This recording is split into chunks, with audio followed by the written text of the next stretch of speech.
Hello' viewers, আজি এটা cake বনোৱা আপোনালোকক দেখাম বুলি ভাবিছোঁ। সকলোৱে মোক সুধি থাকে, কৈ থাকে কেক কেনেকৈ বনায়, এটা ভিডিঅ' দিব। মই চকলেট কেক এটা বনাই লৈছোঁ। বনাই লৈ গানাছ মই লগাই লৈছোঁ। মাজেদি কাটি লৈছোঁ, কাটি লৈ গানাছ দিছোঁ। গানাছ দি ক্ৰীম দিছোঁ। হুইপ ক্ৰীম দি আকৌ মই গানাছ দিছোঁ। গানাছটো হুইপ ক্ৰীমৰ লগত ভালকৈ মিলাই লৈ তাৰপিছত মই চকো চিপ্ছ মানে চকলেট সৰু সৰুকৈ কাটি দিব পাৰে বা চকো চিপ্ছো দিব পাৰে। তাৰপিছত নেক্সট লেয়াৰ মই ইয়াত দি দিছোঁ। দি আকৌ মই চকলেট গানাছ অলপ পনীয়া কৰি মই ইয়াতে দি দিছোঁ। তাৰপিছত মই আকৌ ইয়াতে হুইপ ক্ৰীম দিছোঁ। হুইপ ক্ৰীম দি ভালকৈ বহলাই লৈছোঁ।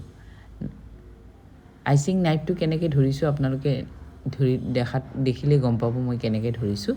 ঠিক তেনেকৈ আপোনালোকে ধৰিব, চাব ইজিলি আপোনালোকৰ হৈ যাব। প্ৰথমতে ফাৰ্ষ্ট কোট মাৰি লৈছোঁ।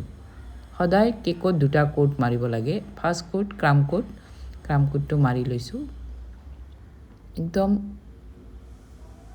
কম ক্ৰীম দিয়ে মাৰিব লাগে।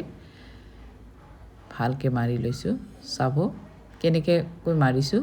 ক্ৰাম কোটটো আপোনালোকে ভালকৈ চাই ল'বচোন, তেতিয়া নিজে ঘৰতে বনাব পাৰিব ধুনীয়াকৈ। যিবিলাকৰ ফিনিচিং ভাল নহয়, এই ভিডিঅ'টো চাই আপোনালোকৰ ধুনীয়া ফিনিচিং হ'ব। এতিয়া চাওক, ক্ৰাম কোটটো যদি ফিনিচিং ধুনীয়া হয়, মানে ফাইনেলি লুকছটো বৰ ধুনীয়া হয়। সেইকাৰণে ক্ৰাম কোটটো শ্বেপটো ধুনীয়া কৰি ল'ব লাগে। ফাৰ্ষ্ট কোটটো যদি কেকটোৰ চাইজটো ধুনীয়া কৰি ল'ব পাৰে, তেতিয়াহ'লে ফাইনেল কোটটো আপোনালোকৰ ধুনীয়া হ'ব। এতিয়া চাওক, ফাৰ্ষ্ট কোটটো মাৰি লৈছোঁ। মাৰি লৈ এইটো আপোনালোকে 1 ঘণ্টা সময় ফ্ৰিজত থৈ দিব। মই নথওঁ, মই লগে লগে বনাই দিম। কিন্তু যিবিলাকে বিগিনাৰ্ছ তেওঁলোকে 1 ঘণ্টা সময় থৈ দিব। তাৰপিছত ওলাই আনি ফাইনেল কোট মাৰিব। এতিয়া মই ফাইনেল কোট চাওক, ফাইনেল কোটত বেছিকৈ ক্ৰীম লৈছোঁ। দেখিছেনে? লৈ ভালকৈ চাৰিওফালে দি লৈছোঁ, ওপৰতো দি লৈছোঁ। এতিয়া মই স্কেপাৰ মাৰি দিম। স্কেপাৰখন ভালকৈ মাৰি দিব। ভালকৈ 90 ডিগ্ৰী কৰি ল'ব, চিধাকৈ ল'ব, লৈ ধৰি কেনে মাৰি দিব। চাওক, মাৰি দিয়াৰ লগে লগে ধুনীয়া এটা ফিনিচিং আহি যায়। দেখিছেনে? আৰু এনেকুৱা এই ফিনিচিংটো এনেকুৱা আনিব লাগিব, যিবিলাকে মিস্ত্ৰীবিলাকে যে প্লাষ্টাৰ মাৰে, প্লাষ্টাৰ কৰোঁতে যেনেকুৱা কৰে, ঠিক তেনেকুৱা কৰি আমি এই কেকটো আমি বনাব লাগে। কেকৰ আইচিংটো কৰিব লাগে ঠিক তেনেকুৱাই, একেই। প্লাষ্টাৰ কৰোঁতে মিস্ত্ৰীবিলাকে যেনেকুৱা কৰে, ঠিক তেনেকুৱা কৰি আমি এইটো ফিনিচিং দিম। এতিয়া চাওক, মোৰ ধুনীয়া ফিনিচিং হৈ গৈছে। দেখিছেনে? এতিয়া মই আৰু অলপ ফিনিচিং দিবৰ কাৰণে ধুনীয়াকৈ আকৌ এবাৰ মাৰি লৈছোঁ। চাওক, একদম স্মুথ হৈ গৈছে। আকৌ ধুনীয়াকৈ আইচিং নাইফটো ওপৰেৰে লৈ গৈছোঁ। আপোনালোকে যদি আইচিং নাইফেদি যদি ওপৰখিনি পাৰে, ওপৰখিনি কৰিব, নাইবা স্কেপাৰ দিও কৰিব পাৰে। যিসকলে স্কেপাৰ দি পাৰে তেওঁলোকে স্কেপাৰ দি কৰিব, যিসকলে আইচিং নাইফ দি পাৰে আইচিং নাইফ দি কৰিব। একদম ধুনীয়াকৈ স্মুথলি একদম ধুনীয়া হৈ যায়। মই এইটো বাটাৰফ্লাই বনাম। প্ৰথমতে ভাবিছিলোঁ যে মই এইটো চিম্পল কেকে ৰাখিম, মানে এনেকুৱাই আধা কেজি বনাম। কিন্তু শেষত ভাবিলোঁ যে নাই, আজি এটা আপোনালোকক নতুন ডিজাইন দেখুৱাই দিওঁ। এইটো হৈছে বাটাৰফ্লাই। বাটাৰফ্লাই কৰিব লাগিলে মাজেদি কাটি 2 টুকুৰা কৰিব লাগে।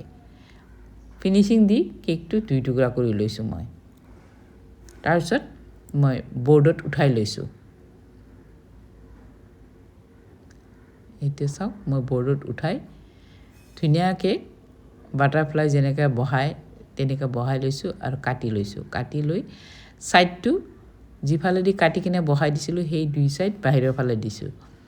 তেতিয়া মই সেইটো ধুনীয়াকৈ ক্ৰাম কোট দি লৈছোঁ। প্ৰথমতে ক্ৰাম কোট দি ল'ম। ছেইম প্ৰচেছত মই এইখিনি বাহিৰৰখিনি ধুনীয়াকৈ কৰিম, একদম স্মুথলি কৰিম ধুনীয়াকৈ। তাৰপিছত মই ক্ৰাম কোট মাৰা হৈ যোৱাৰ পিছত মই এইটোত ফাইনেল কোট মাৰিম। একদম ধুনীয়াকৈ মই যিটো যেনেকৈ বুজাই আছোঁ তেনেকৈ যদি আপোনালোকে ঘৰতে কৰে, ধুনীয়া হ'ব কেকটো। চাওক, এফালে ক্ৰাম কোট মাৰা হৈ গৈছে আৰু এফালে মই ক্ৰাম কোট মাৰি আছোঁ। ধুনীয়াকৈ এনেকৈ যদি আপোনালোকে যেনেকৈ মই কৈছোঁ তেনেকৈ যদি কৰে, একদম ধুনীয়া হয় কেকটো। সবে ভাবে যে কেকটো বনাওঁতে কিমান যে দিগদাৰি হয় একো দিগদাৰি নাই এবাৰ খালি আপোনালোকে হাতেদি কৰিলেই হ'ল কৰিলে নিজে যদি কৰিব খুজে তেতিয়া নিজে যেতিয়া পেলেট নাইফটো লাৰিব যেতিয়া কেক এটা নিজে লাৰিব তেতিয়া নিজৰে কনফিডেন্ট আহি যায় ক্লাছতে মোৰ সেইকাৰণে কনফিডেন্ট আনাই দিওঁ মোৰ ষ্টুডেণ্টবিলাকক ল'ৰা ছোৱালীবিলাকক তেওঁলোকে ঘৰত যাই ধুনীয়াকৈ পাৰে আৰু সকলোৱে মোক সুধে যে এদিনত পাৰিম নেকি একদম অবভিয়াছলি এদিনতে পাৰিব এদিন শিকে ময়ো এদিনতে শিকিছিলোঁ 2009ত মই শিকিছিলোঁ এদিনতে তেতিয়াৰ পৰা মই তেনেকেই কৰিলোঁ কিন্তু মই মাষ্টাৰ ডিগ্ৰী ল'লোঁ কেলকাতাত মাষ্টাৰ ডিগ্ৰী কৰি আৰু বেছি মোৰ স্মুথ হ'ল এতিয়া চাওক তেনেকৈ মই এইখিনি কৰি লৈছোঁ কৰি লৈ এতিয়া মই যেহেতু মই বাটাৰফ্লাই বনাইছোঁ চিম্পল বনালে ভাল নালাগিব সেইকাৰণে কি কৰিছোঁ সৰু সৰু ৰ'জ বনাই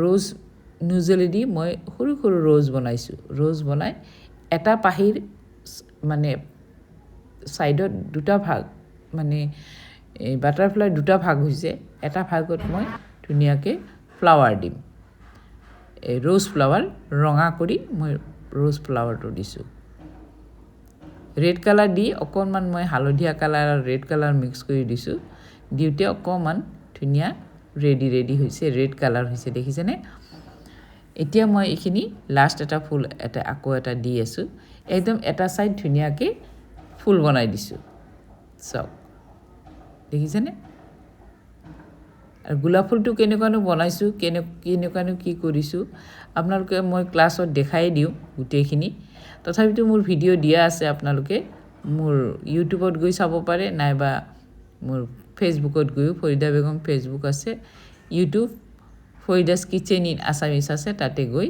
চাব পাৰে এতিয়া চাওক এটা সাইডত মই ফ্লাৱাৰ দি একদম ভৰাই দিছোঁ আৰু এটা সাইডত মই উইংছটো একদম ধুনীয়াকৈ চাওক কালাৰ কৰি দিছোঁ এনেকৈ কালাৰ কৰি দিছোঁ এবাৰ ৰঙা দিছোঁ এবাৰ হালধীয়া দিছোঁ এবাৰ ৰঙা দিছোঁ এবাৰ হালধীয়া দিছোঁ এতিয়া হালধীয়া দি দিম এনেকৈ মানে ধুনীয়াকৈ কৰিছোঁ একেবাৰে কালাৰিং কৰিছোঁ মানে মোৰ এই বাটাৰফ্লাই কেকটো একদম কালাৰিং কৰিছোঁ মোৰ এইটো এটা অৰ্ডাৰ আছিল একদম সৰু ছোৱালীৰ এটা অৰ্ডাৰ আছিল সেইকাৰণে একদম ধুনীয়াকৈ মই কালাৰ কৰি দিছোঁ কালাৰিং বাটাৰফ্লাইবিলাকে সাধাৰণতে কালাৰিঙে থাকে সেইকাৰণে মই তেনেকৈ বনাই দিছোঁ চাওক এতিয়া সাইডবিলাক চাওক সাইডবিলাক একেবাৰে কি একদম বগা হৈ আছে হয়নে এনেকুৱা থাকিলেও ভাল লাগে কিন্তু যেহেতু মই কালাৰিঙে বনাইছোঁ তাৰ কাৰণে মই কি কৰিছোঁ সাইডবিলাকতো মই ধুনীয়াকৈ কালাৰ কৰি দিছোঁ চাওক তেনেকৈ এবাৰ হালধীয়া এবাৰ ৰঙা দি তেনেকৈ গোটেইখিনিতে কালাৰ কৰি দিছোঁ দেখিছেনে কি ধুনীয়া হৈছে তাৰপিছত মই কি কৰিছোঁ গোটেইফালে তেনেকৈ দি ওপৰত মই চুগাৰ বল দি দিছোঁ চাওক ধুনীয়াকৈ চুগাৰ বলবিলাক দি এতিয়া চাওক কি ধুনীয়া